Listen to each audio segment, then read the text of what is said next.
In 2020, of course, COVID hit, and then I just ballooned. I sat home and like everyone else, and it was terrible. I ballooned up to 280 pounds. Being a military guy, I'm used to doing hard for short periods of time. We have something we call in the military to embrace the suck. It's changed everything in my life. I like to say, come for the weight loss, stay for the mental health and the non-scale victories. She said, there's nothing I can prescribe to you, but she goes, I wanted to get you on a statin or something, but I can't because you're good. Yeah, cognitive level is just, I feel like I'm always on the ball. It's from the moment I wake up. No need for coffee, no need for caffeine. I just, boom, I'm up and I'm ready to do stuff. But I think your why's got to be something big. Like mine is not to get Alzheimer's and die like my mom. That's a huge why. I don't want that. Or not to get cancer, right?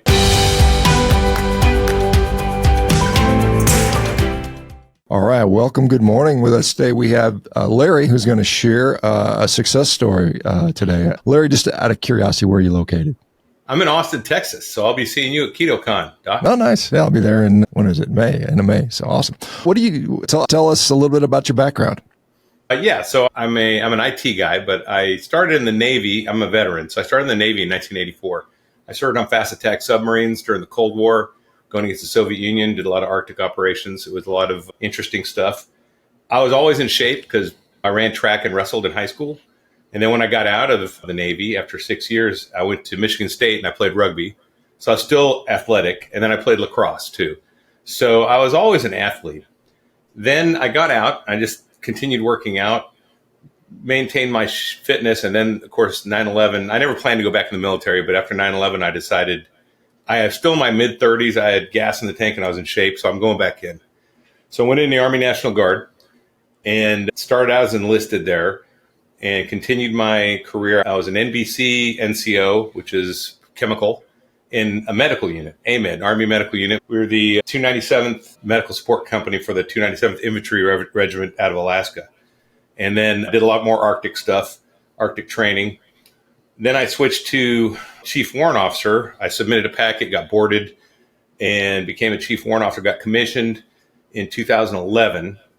And then I was Signal at that point. I switched to Signal Corps. So I'm an IT guy and worked in Signal Corps. And I worked my way up to division headquarters in G6, where I was the NetOps chief and the plans chief. So whenever we deployed, I would plan the network, bring in units when they came in from other countries or whatever need to plug into our network. And then I would plan all that, and then I'd operate it as NetOps chief. So I did that until 2019 when I retired. And now I work for the University of Texas here in Austin as their wireless network architect, where I manage about 11,000 access points and about 90,000 devices daily.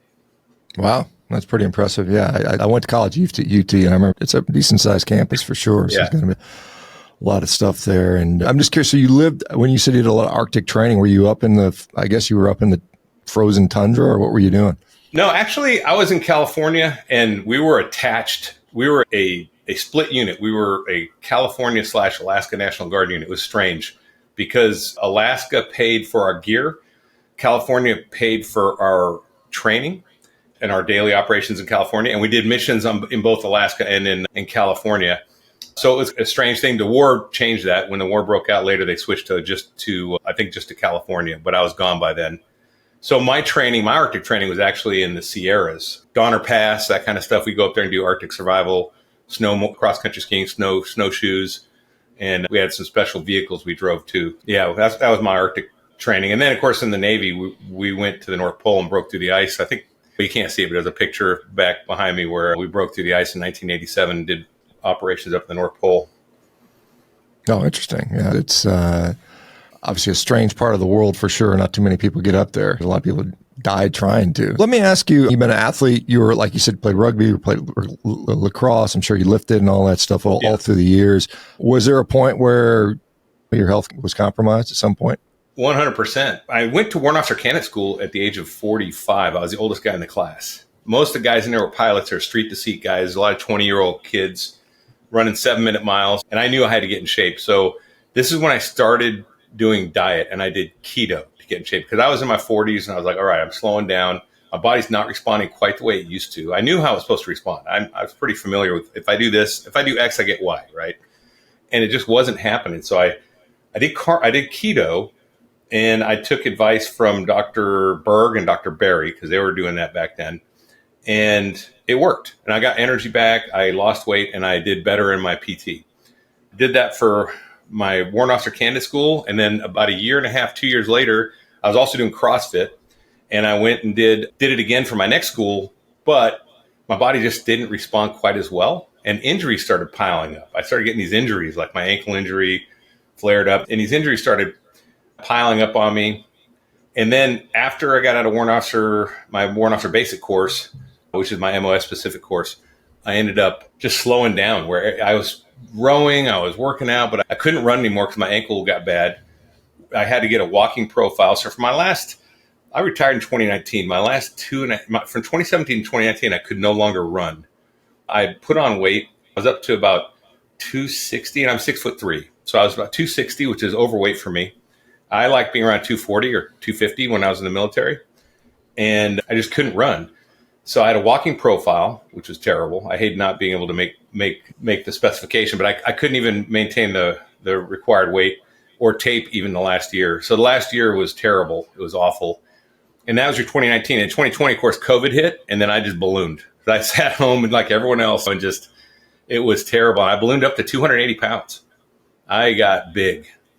And thank God I'm a Jeeper too, an off-road guy in a Jeep group. And I was looking for parts for a new Jeep I bought. And I saw a Dante Ferrigno video. It looked crazy. It's like 230 days of lion diet or something. I'm like, whatever, this is ridiculous. And I'd heard of carnivore back when I was doing keto, but I thought it was so extreme. I didn't even look at it. I was like, that's ridiculous. You can't do that. So then I went ahead and did it when I saw that Dante Ferrigno video. And man, what a difference in 30 days. I tell you what, it was mind blowing. And I got excited and I got pissed off. Sorry, I got angry at the same time because I was like, why didn't I know this? My whole military career would have been different. My athletics in college would have been different. Everything would have been different had I known this back then. So I was angry when I found out about all the lies that we've been told. Yeah, so that's how I did it. I saw a Dante Ferrigno video. And then I didn't trust just a Dante Ferrigno video, though, because I was like, okay, this guy's a one-off. This guy's some loon guy. And he's no special. He's like a blue-collar dude. So I went and looked up Carnivore and saw your videos. And I saw Dr. Barry. And I remember him from Keto. And I'm like, oh, Dr. Barry switched over. I didn't know you yet, but I'd been following him. And I was like, it makes sense. If this guy's doing it, it must be legit. So it gave it some legitimacy. And then I started watching all your guys' videos, Kilts and you and all these guys. Just saw all the doctors and checked it out and dug in and found out it made sense and applied it. And I'm a guy, being a military guy, I don't like the half step. So I was like, all right, I'm going to do this Cortez style. I'm burning my ships and I'm just going to win. So I just emptied my cabinet completely, donated all my food, threw away anything that was seed oils or anything that was not, and then started day one, just 100% carnivore. Okay, so you were 280 at the time, and how old were you at the time? You were 40 something? No, I'm 50. I'll be 58 in a couple weeks. I was 50. Whoops, sorry, got a call. I was 56 when I started. It was March 2022. I'm 57 or 2023. I'm 57 now. I'll be 58 in May. So I'm almost at 1 year. March 22nd will be 1 year. I'm 58. Okay. I'm 232 pounds. I'm back to what I was when I played rugby. I'm at my playing weight. Yeah, it's fantastic. What position were you playing, by the way? I was second row. I was a lock. Okay. And I played sevens and full teams. Yeah. I played a lot of second row and a lot of number 8, mostly back and forth between those two. I prefer number 8, as you might imagine. Oh, I bet. Yeah, so number 8's more fun because you get a lot more running, a lot more calling the plays, right? You get to run. You get to run over scrum halves, and you get to tackle a lot of people and all that stuff. But been many years since I've done that. So you mentioned. Let me ask you. So you said I'm just going all in. You said burn the boats, Cortez style. Get rid of everything. Leave myself no options but to go forward. How did it start? Was it challenging? Were there transition issues? Was it fairly easy, or how did it go? Yeah, it was hard. But being a military guy, I'm used to doing hard for short periods of time. We have something we call in the military to embrace the suck. So I'm like, all right, this is going to suck. I'm going to have problems. I'm going to have diarrhea. I knew it. I watched all that stuff. I'm like, I'm not going to complain about it. I'm just going to get through it. You just drive through it. And when you get through it on the other side, you're good. So I did. I had diarrhea. I had low energy, the keto flu thing. I had that. I was like, whatever. I'm just going to keep going because it's just like Cortez. There's no going home. I can't go back to the standard diet because it's killing me. So my whole life I had been, like I said, athletic. And I was at a point now where I was at 280. I was depressed.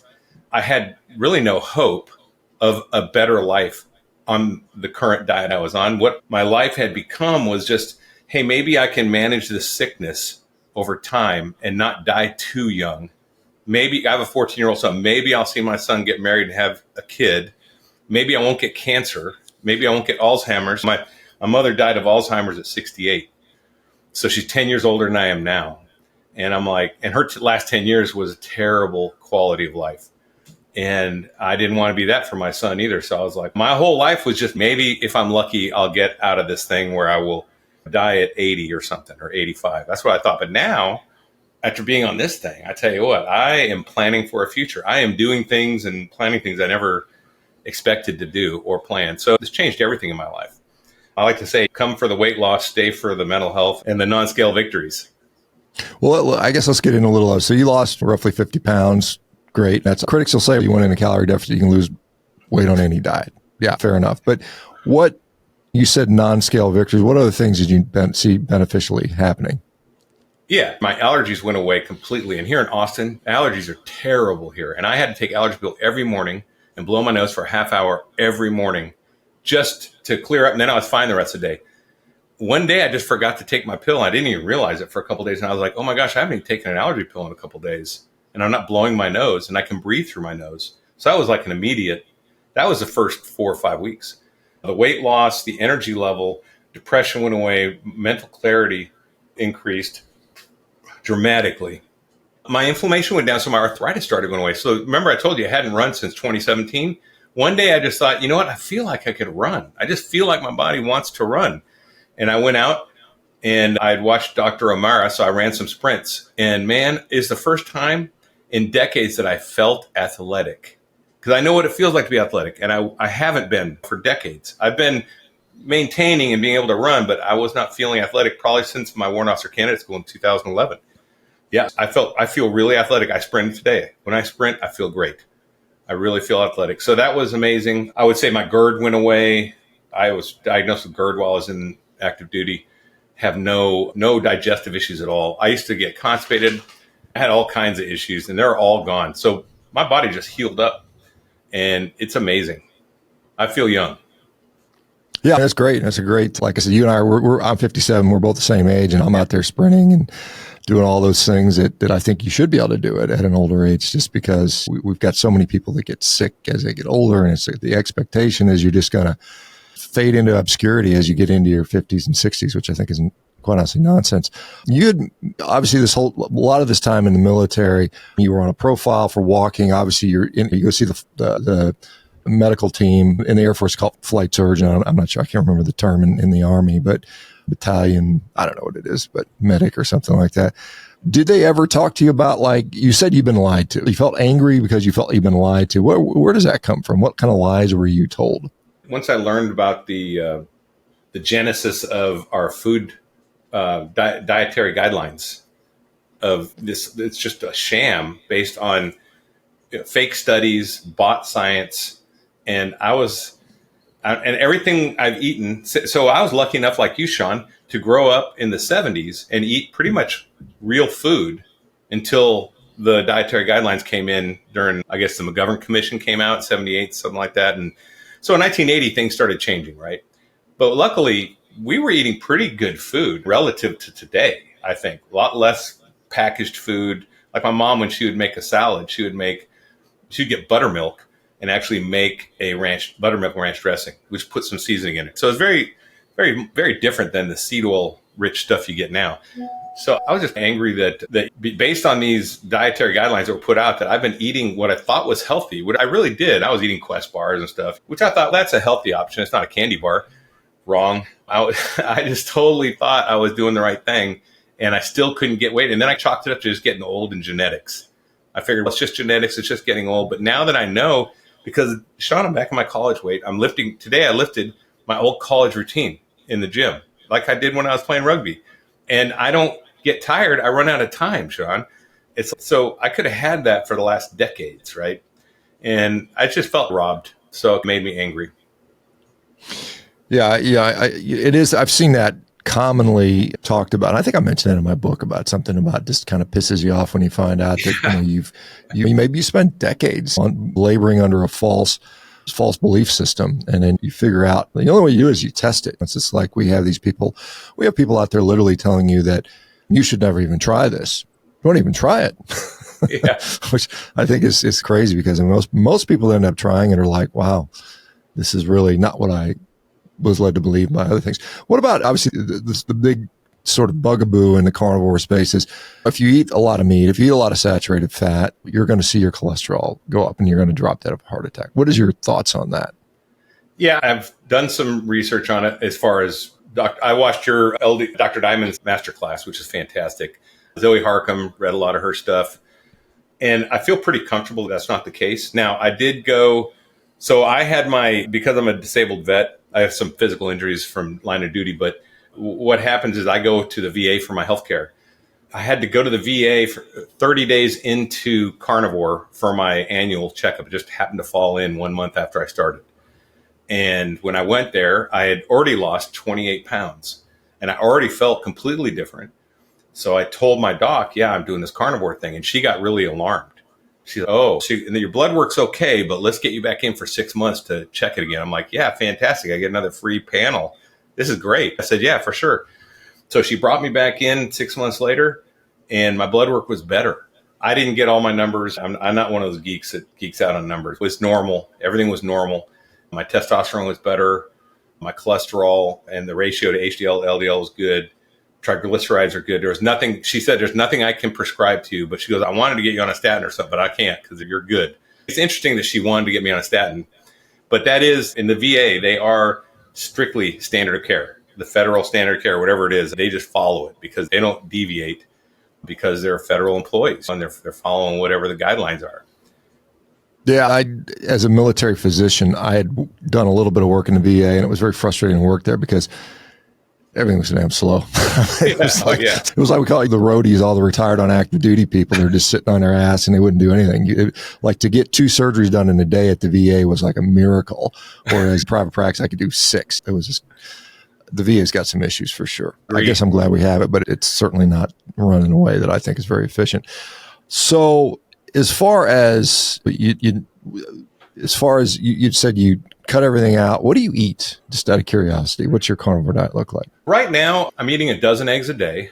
I get pasture-raised eggs, so they're not the white ones you buy. They're the ones from free-range chickens that get to eat the bugs, right? So they're really dark yolks. I eat 12 eggs a day, and then I usually eat a pound of ground beef or a ribeye during the day, and that's really about it.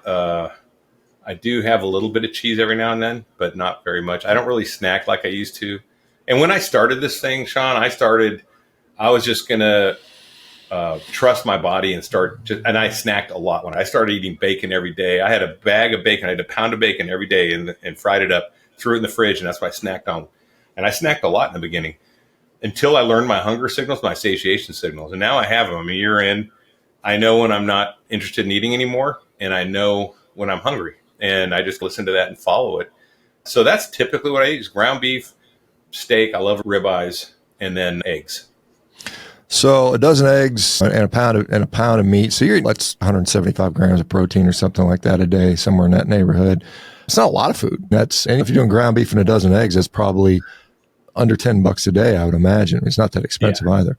Yeah, no, it's an inexpensive diet, and I've saved so much money. I was telling people during Christmas, I'm like, this is great. I have all this extra money for Christmas now to buy presents because I didn't spend a bunch of stuff on food. And actually, I hosted Thanksgiving this year, and luckily my brother and my sister both went carnivore, and my neighbor. So I invited them over, and a couple vets that I knew, I invited them over, and we had a carnivore Thanksgiving, and it was amazing, and it was cheaper, and we didn't throw any food away. No food got thrown away. First time I ever had a Thanksgiving where I didn't throw food away, and the first time I ever had a Thanksgiving where I didn't have to unbutton my belt or my top button. I just ate till I didn't want to eat anymore, and I ate a lot, but I didn't get that uncomfortable. This is an easier way to eat. It's just, you don't feel uncomfortable. Yeah, sure. I think the digestion, a lot of people will think that you can't digest meat for some weird reason, and it's probably one of the easiest digesting foods we have compared to like eating all these vegetables, which we don't digest. You know, they'll ends up sitting in our lower intestines until we poop them out. But as far as, so 2 meals a day, is it egg for breakfast and beef for dinner? Is that how it goes? Or do you I do 3 over. I do 6 eggs at a time in a blender so I put them in a blender. I eat them raw with some heavy whipping cream, actually a half a cup of heavy whipping cream, 6 eggs, and I whip that up and drink it as a shake with a little ice. Okay. If you're gravitating towards ribeye, you're definitely a little bit on the higher fat approach. You probably 70-80% of your calories come from fat, I would imagine. Something along those lines. How do you feel? You'd mentioned, I guess, cognitively. You work in IT. Obviously, you probably spend a lot of time planning, thinking, executing things. How's it impacted you? Mental health, mood, cognition, things like that? Yeah, cognitive level is just, I feel like I'm always on the ball. It's from the moment I wake up. No need for coffee, no need for caffeine. I just, boom, I'm up and I'm ready to do stuff, whether it's chores or whether it's working on something. I'm always working on something, and I just feel highly motivated where I wasn't. I feel optimistic about things, and I love to work on stuff. I got thrown a last minute thing at work the other day. They decided they want some technical feature, and they threw it at me on my table, and I've never done it before. Man, I was excited. I would have been bummed out before. I was like, man, this is cool. I get to learn this, get to figure this out. And I did. And it was a lot of fun. It's just the whole attitude changed. I could tell you. And so I do have a YouTube channel that I started because I had so many changes, Shawn. I didn't start it right away. I started it in August. After I started Carnivore in March, by August, I had most of my amazing results in. So I started the channel just to reach out to other veterans and first responders because it had made such a difference in my mental health that I knew that I had to get this message out to other veterans. And hopefully we put a dent in that 22 a day. I can tell you I've been depressed. I've been on the verge of suicide. I've been there and I know what it's like. So I know a lot of veterans are suffering in silence because veterans we are the warrior class and we don't like to complain. Like I said, we like to suck it up and drive on, and we're taught to do that. So a lot of these guys don't like going to doctors, don't like going to counseling, don't like getting on meds. But if you could just change your diet and get great results, then that's the answer to me. That's like the short answer for these vets to get them. You can take stuff in your own hands. You can do it yourself, DIY. It's awesome. And you can change your whole mental outlook. Your stress goes down. Anxiety levels are down. I still don't like going to concerts and stuff, but I'm not as stressed out at like outdoor events. It's a lot less stress. Yeah, I've interviewed over the years, and I've been doing this for many years now, a number of guys, military guys that share that same sort of revelation that it helped them mentally. And even guys with PTSD, which you're told that you need all this drugs and therapy. And a lot of times a simple dietary change can help. It may not be the complete answer, but it's certainly. Let me ask you, you mentioned your kid, your family. Were they, when you first did this diet back almost a year ago, were they like, what the hell is he doing? What was the response? Well, I'm divorced, so it's just me and my son, and I only have him every other weekend. But he saw the changes in me, and he came to me one day because he saw me running again. I used to take him to the track because he's an athlete. He plays soccer, and he runs cross country and track. I went out and I ran with him. I ran sprints on the track while he was running his. And he saw the changes, and he came to me and he said, Dad, I saw it healed you up. He said, do you think it can heal my foot? Because he had a foot injury from soccer that had been lingering. And I said, well, I don't know, son, but it can't hurt. So he said, when you have me for the month in July, let's do full carnivore. I said, all right. And he was 13. I'm like, cool, let's do it. So I hooked him up. We did full carnivore, and he had a rough time. He had probably 6 weeks of low energy, but he stuck to it, got through it. And then the first season of the fall season came up, which was his cross country. Every race he ran was a PR. He beat guys on the team he'd never beat before and got his first place, which is a 5th place run. And I tell you, he just blossomed under this thing. I could see it in him too. I called it a gamer's butt. He had built a little bit of fat around his butt from sitting on the chair or not working out. Even though he was an athlete, he still got it. When he went on this, he narrowed down, his waist narrowed down, his shoulders got wider. You can see he is it's changing the way he's developing for sure. I'm sure he was going to do some of that anyway, but I think it accelerated it. I think, and based on my experience in the gym, there's definitely an anabolic aspect to this diet because I'm putting muscle on so fast. I feel like I was doing a cycle of steroids or something. It's crazy. Yeah, it's interesting. Obviously, high quality protein. I think high quality fat. Both those are things are helpful when it comes to building muscle. And obviously, as your kid's going through puberty, he's going to be influenced by the hormonal cascades that are changing. And so, yeah, interesting. The gamer's butt. I've heard that one before. What about at work? You said you work in IT. Are there people that know you do this, or do you talk about it at work, or what's the deal there? Yeah, there's a couple people that know. A couple guys follow my YouTube channel, actually, that are at work. And now I work almost 100% from home. That's post-pandemic, they've done this to us. They've isolated us out. So I've extended the UT network to my house. And I have a lab here, and I test a lot of stuff and design stuff from here.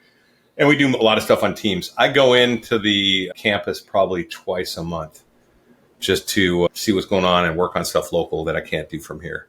But I do have a couple guys that actually follow my YouTube channel. Yeah, there's one guy has started Carnivore-ish. So he's actually playing with it. He's a younger guy. So I don't know. I think you have to have a big why. It can't just be, hey, I want to lose weight for the spring. That's not a why enough to do carnivore. Maybe do keto or something. But I think your why's got to be something big. Like mine is not to get Alzheimer's and die like my mom, right? That's a huge why. I don't want that. Or not to get cancer, right? Because I was always afraid, get my colonoscopy and stuff, that this is the time they're going to tell me those polyps are cancerous or something. Now that I'm on this diet, I know I can still get cancer, but I don't feel afraid of it because I know of Otto Warburg's work, and I realize the mechanics in cancer and how a diet applies to it. And I know people personally that have basically treated their cancer successfully with their diet and some medical treatment, and they're doing really well and lasting way longer than anyone thought. So I'm not really afraid of getting it. If it happens, it happens. I'm all right. Yeah, interesting on that. Austin, Texas, got to be a tough place to do carnivore, right? Yeah, I tell people I don't have to worry about going to McDonald's for patties because there's barbecue on every corner. So if I'm just out in town, I can stop in, and real barbecue doesn't have sauce. People don't understand that. In Texas, if you put sauce in your barbecue, the barbecue's not good. It should just be smoke and salt and meat. And that puts some pepper on it, but no rub, none of the stuff, just smoke.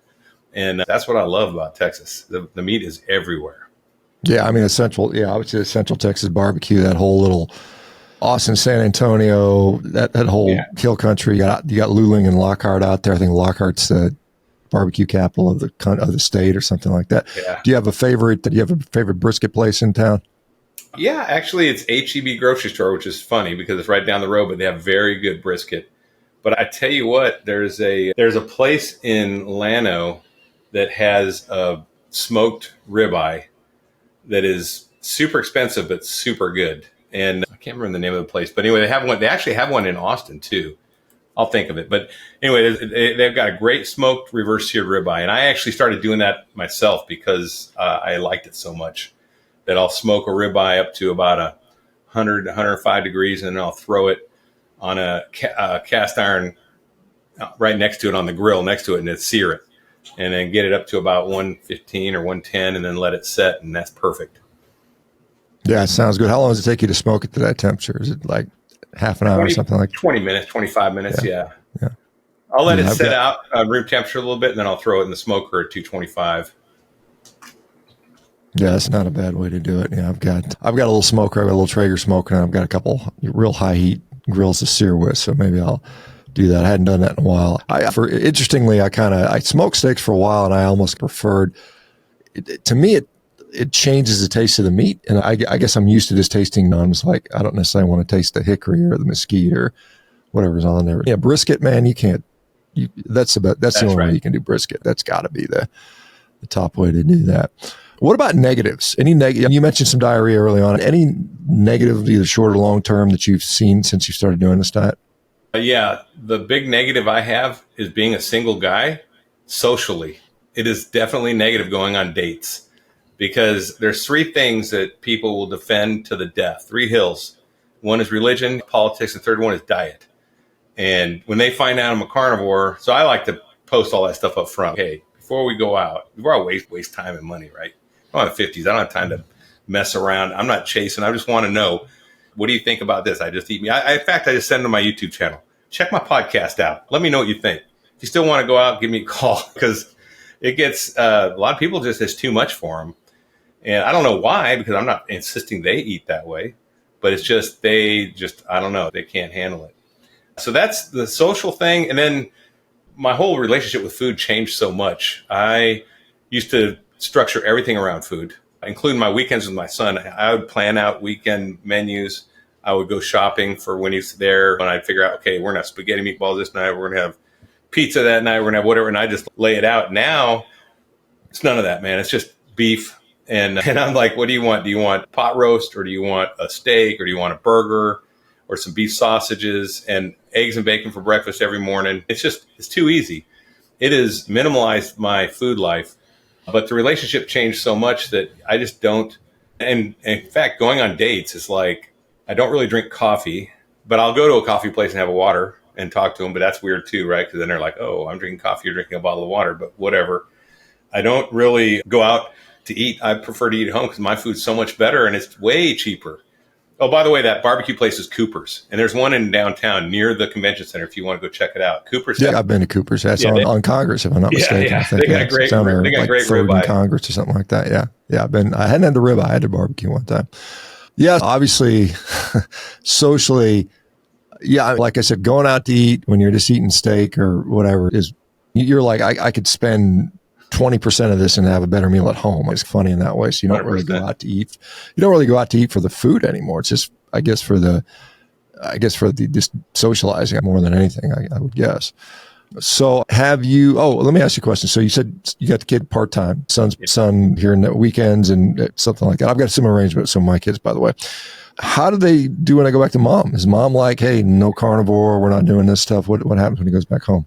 Yeah, up to this point, he had been doing Ketovore, which I said, hey, just ask for double portions of meat, pick at your vegetables, don't eat any bread, don't eat any sugar, and just try to eat a lot of meat and then just pick at vegetables and eat a little mashed potato or something, that's fine, whatever. Just try not to, right? And he did.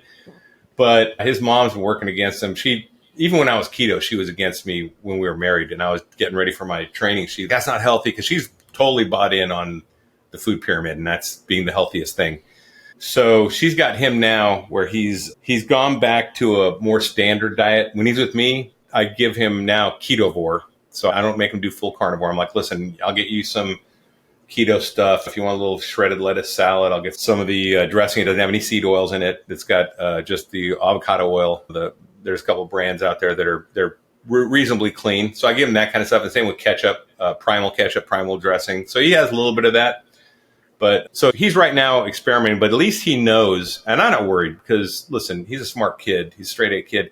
He knows what his body felt like, and he can always go back to it. Now he's experienced it once, and I just trust the fact that when it's right for him and he's making his own decisions, he'll decide what he wants to do. But at least he has. I'm all about informed consent. My dad, I tried to share this with him, and he just shut me down. He's in his 80s. I'm too old to change and all this, and I don't believe all that. And then I left him a video link. And when we were there visiting last year, he would not watch the video while I was there. It was the Chris Kenobi video on seed oils from Low Carb Down Under. Fantastic presentation. Seed oil, sugars, and the Western genesis or Western diseases, right? My dad would not look at it. And then I'm driving home he's in Alabama, so it's a 10-hour drive. I'm driving back and he calls me. He's like, hey, I watched that video. And I said, oh, okay. And he said, it's good. He said, the guy made some good points. I need to watch it again. I'm like, okay, cool, Dad. And then he said, but I'm still going to have my Hellman's mayonnaise. And I said, Dad, that's fine. At least now it's informed consent because you didn't know it was bad for you. You thought it was just like me. Now it's informed consent. And that's all I care about. So my son now has informed consent. He can decide his decisions, but he knows what's good and what's bad. And he's coming to KetoCon, by the way, too. So hopefully he can meet you as well. Yeah, I'll be happy to. Like I said, last year I was there. I think I had a line. I talked to people for 4 hours straight. So I just have to, That's a lot. I just have to just get myself ready for that. No, I obviously don't mind at all. As far as your athletic, now that you're back down to your playing weight at 230, do you have any particular goals that you're like, what can I do? Because you said, I feel like I got things to live for now. Any goals on things you want to do? Yeah, I'm my YouTube channel is taking off. I've only had it since August. I've already got 7,000 subscribers and over 400,000 views, I think. And my outreach to veterans and first responders is my planning. And then, of course, working my career, I really want to leave the University of Texas in a better position than when I got here, which I think I'm already doing. I've already made a lot of changes campus-wide that are improving Wi-Fi. We're rolling out the next generation. So there's goals on that. Plus, I'm going to start traveling. I've got a network of carnivore friends all over the world through my YouTube channel. So next year, I'm taking my son to Europe to meet some of them. And my son likes architecture, so we're going to look at some old architecture in England, Victorian, Edwardian, Georgian, Tudor, take a look at all these different buildings. And so I'm planning on these things that before I was really not planning on traveling. I was really just planning on staying here and, like I said, riding out my old age, right? I'm looking forward to getting married again, hopefully sometime. I'm looking forward to just things in life that I wasn't looking forward to. I guess it's hard to explain the difference in my mindset. I was self-isolating. I was drinking. I was self-medicating. I was depressed. I had been suicidal at a point. And I think I probably would have committed suicide had I not been. My last years in the military, I was a casualty notification officer. So I knew what the next day looked like if I did. And that for my family, for my son. And that was what pulled me back, basically. That's so far removed now from my mindset. I'm such a different person. And this is one of the things I like to say about carnivore. Carnivore is not just a diet. It is a life-changing event. And there's not many life-changing events we have where your identity changes. You graduate from basic training. You're a soldier now. Your identity just changed. You become a father. Your identity changed. Now you're a dad. You can't explain that to someone who's never done it, right? And this is the same thing. Carnivore actually changed my identity. It's so radically different, my life, than before, that my identity actually changed. And I think that's what people don't get. It's not just a diet, and you have to experience it. You can't explain it, just like fatherhood. I can't explain what it means to be a father. You have to do it. Yeah, so that's a very sort of astute observation that it is for a lot of people, particularly you do it for a couple of days, no, but if you get to the point where you do it for a couple of months and you notice that, wow, this has really changed my perception, your relationship with food, how you view a lot, it changes your worldview in a lot of ways because you're like, wait a minute, I just been handed a bunch of bunk for 50 years and it's all BS. And now you see through that stuff and it makes you, I don't know, I think it changes people in more than just, like you mentioned, more than just what they're putting in their mouth. It's how they think in a lot of ways. And it's really a good point you brought up there that it does change you one way, for good or bad. I think generally for good for most people. As far as, I guess I go back to the dating thing, I think there are more and more, the carnivore community is growing and growing and growing. Maybe you got to find yourself a carnivore gal or something like that. I'm sure there's plenty of them out there that, I don't know, man, I'm not here to be a matchmaker, but I'm sure that eventually it helps that you have somebody it's interesting now. We see that particularly we see it there's becoming a greater divide between men and women, both ideologically around politics and relationships. And it's a weird sort of situation where it's like the species are going to go extinct if they don't figure out how to resolve this in some way. But as far as, like you mentioned, food, religion, politics, those are all kind of sticky subjects. I don't know that, I guess if you go out to eat, if you go on a date and you go to a steakhouse or something like that, I don't know, where you go to a barbecue place and I guess if you tell them right up front, how many women have you said that I don't know what the dating scene is now, but you said, hey, look, I do carnivore. Is that a game breaker? And how many of them say, hell yeah, I can't deal with that? What percentage would you say? Yeah, I would say it's probably 60%, 65%. I've gotten a lot of dates. And like the last time I was just a coffee date. And I said, oh, by the way, I've got a YouTube channel. And she goes, oh, what's it about? And a podcast. She goes, what's it about? And I told her. And she goes, and at the end of it, she's like, good luck with your channel. So I know that's the end of the date, right? That's the end of no dating past that. If someone says good luck with your channel, that's it. But yeah, it can be significant. Now, a couple girls I did go on dates with converted to carnivore afterwards, or like during when we dated, and then they went off and they continued, which is fantastic. I'm like, hey, whatever, that's good stuff. Because there's a lot of reasons that dating doesn't work out. It's not just diet. It's not just religion, not just politics. And once you get to know each other, see if you're a good fit. And so that's happened. Right? But for the most part, maybe two out of, or maybe one, actually, the other one I never actually went on a date with, but she switched to carnivore too after watching my videos, which is great. I'm like, hey, good. So we're just friends now. But And I remain friends with both them, but the other ones just drop off the face pretty quick. They just think it's too weird. Oh, you are going to eat. If I bake a cake, you're going to eat it though. No, absolutely not. That's not going to happen. I'm sorry. It's just, I am a sugar addict. I'm one of those guys that cannot moderate. If I open an Oreo bag, I'm eating the bag, man. I'm dipping it in milk and I'm going to eat that whole dang bag. And that's the way I operated. So, and that's the thing. That's the thing that's great about this way of eating is when I was on keto, I felt like I was always had that craving, always, because I was eating some sweet stuff and I was like managing my addiction rather than treating it, right? And when I went to a complete fast where I don't do it at all, or fasting mimicking diet, I found that my body doesn't crave those things. My addictions, and not just that, other addictions started. Like I don't drink like I used to, which was not a goal at all of mine. I like my bourbon. Okay. I used to drink bourbon every night. I used to drink pretty regular. Even when it wasn't every night, I drank weekends. I haven't drank. I had one time when some vets came over, I drink with them socially, but that's it. There's a bottle of really fine bourbon under my counter right now that I have not touched. And that's not like me at all. And I've talked to other veterans who quit smoking, quit gambling. And it's not because they set out to do that. It's because something in their minds changed. I don't know if it's brain chemistry. Maybe we'll have to, I don't know, but something's changed where people have an easier time not being addicted. Yeah, I've seen that. I've seen that definitely repeatedly. People giving up smoking, drinking, drugs, all that stuff when they go carnivore. So it's pretty interesting to see that. Let me think if there's anything else. So anything else you want to cover while we've got a few minutes left? Anything else any other topics you want to hit on or touch on or things you want to share maybe about the military or veterans or something like that? Yeah, I've actually started working. I've got my podcast and my channels, my podcast Mission Carnivore, and I interview veterans who've turned their life around or embraced the diet and changed things, got off meds, removed their depression. But I actually work with some active duty veterans who are crushing. They've applied this diet as they can in active duty, and they're crushing their PT tests. And I'm like, I know I would have crushed PT tests. Feeling the way I feel now, I feel like if I would have done this, I feel like I could go back in today and be a better soldier than my last 5 years in the military. I could go back today and I outperform myself physically, mentally, motivationally, everything. I would have had a different military career on this diet, I guarantee you. And like I said, I'm working with these active duty guys, and man, their PT test was coming up, their record PT test.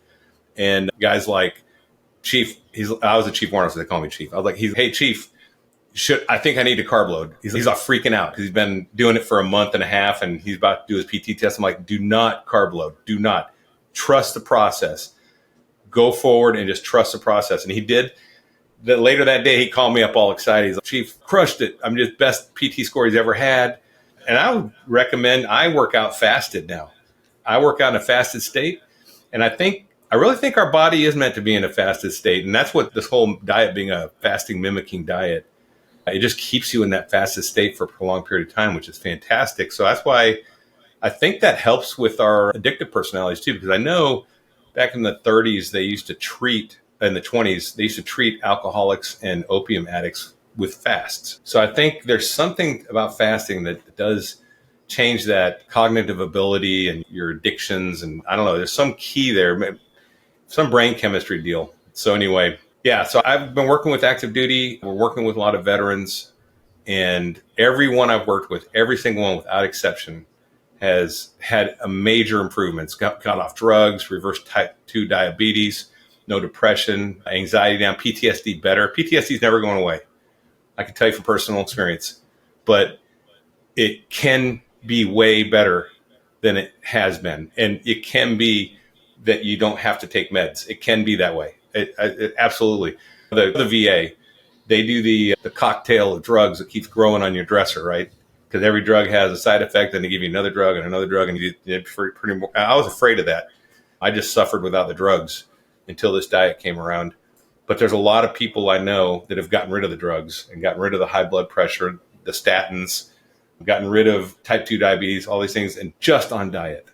And I challenge veterans, man, if you're watching this and you're a veteran or first responder and you're suffering in silence, try it. You got nothing to lose, man. And all it costs you is eating meat for a month. That's really all it is. Yeah, just on the Army PT test, because I can't remember. I think it was like a 2 mile run and Yeah. push-ups, sit-ups, pull-ups. Maybe what is the current PT test that people are maxing out on now or hitting their bests on with Carnivore? Yeah, they have a new PT test that just came out. I've never done it, but people either max it out or they fail terribly. That's what I know. Just depends. Some people it's in their wheelhouse and some it's not. So I've actually gone back to my old unit because I'm here in Austin. I retired out of the National Guard here at 36 ID at Camp Mabry. And I've talked to the battalion commander and XO and said, hey, listen, just give me your worst case guys. Give me your and it'll be a volunteer basis, but let me just coach a couple of them and see if we can get some of these guys turned around. They haven't taken me up on it yet. The new PT test may be the thing that caused that because they want to look good, obviously, and they can't fake the numbers. And when the general sees the brigade's not looking good, the brigade's got to come up with some ideas. So I've gone to the brigade commander and said, hey, why don't you guys let me help out? So I'm waiting to see if someone lets me. All I need is just one or two guys to show what this can do. And that will take off like wildfire, I think. And my dream is I was a platoon leader, which is strange for a chief warrant officer, but we had such a shortage of lieutenants in 2011, 2012 that they made me a platoon leader for 2 years. And my dream would be to have a platoon of carnivores. I can't imagine how we would outperform all the other platoons. It would be amazing in all aspects. We're talking boards, we're talking physical, we're talking motivation, getting things done. I just know that based on what's happened to me and other vets I've talked to, that we'd crush things. Yeah, it'd be like Genghis Khan blowing through Asia. They were eating horses and drinking blood, right? Horse blood. Yeah, or milk. I think they were doing. The milk. Yeah, milk and meat basically is what the Mongols did when they conquered the largest land area ever conquered. I think. Yeah. I'll tell you what, Larry. I appreciate again. Thanks for the service as a military guy, as one military guy to another, and appreciate what you keep doing. And I think it's such an important mission to help out the guys that sacrifice a lot for the rest of us. Same thing with there's a lot of people out there that are unsung heroes, and in a lot of ways, military guys are. Share your YouTube channel or whatever social media you have, so we can send people that way. Sure. My YouTube channel is Carnivore Soldier, and it's listed down by my name in the corner there if it's showing up in the video. That's my YouTube channel. And the podcast you can find on any of the podcasts is called Mission Carnivore. And the podcast is where I interview everything from like Gulf War vets to modern day paratroopers who've done Afghanistan, Iraq, or Navy guys too. A lot of Navy guys. In fact, there's an active duty Navy chaplain he's an air wing chaplain, just went carnivore about 8-10 months ago, I think. And he's fully committed on carnivore. Now, when people come to him with issues, not only spiritually can he help you and emotionally, but he can also help you with his diet, which is great. So I gave him some of my diet plans to try to he can hand out and say, hey, there's some planning guides. If you want to try this, give it a shot. It might help things. So it's pretty cool. Hey, like I said, God said to eat meat. Yeah. That's what the whole Cain and Abel thing. Cain's offering was vegetables and Abel's was fatty meat. So there you go. God liked one better than the other. There you go. That's a good way. That's a good way to wrap things up. Larry, I appreciate it, man. Thank you so much for coming on, and good luck with your channel, and good luck reaching out to as many military guys as possible. Thank you. Roger that, Shawn. Nice to meet you. Look forward to seeing you.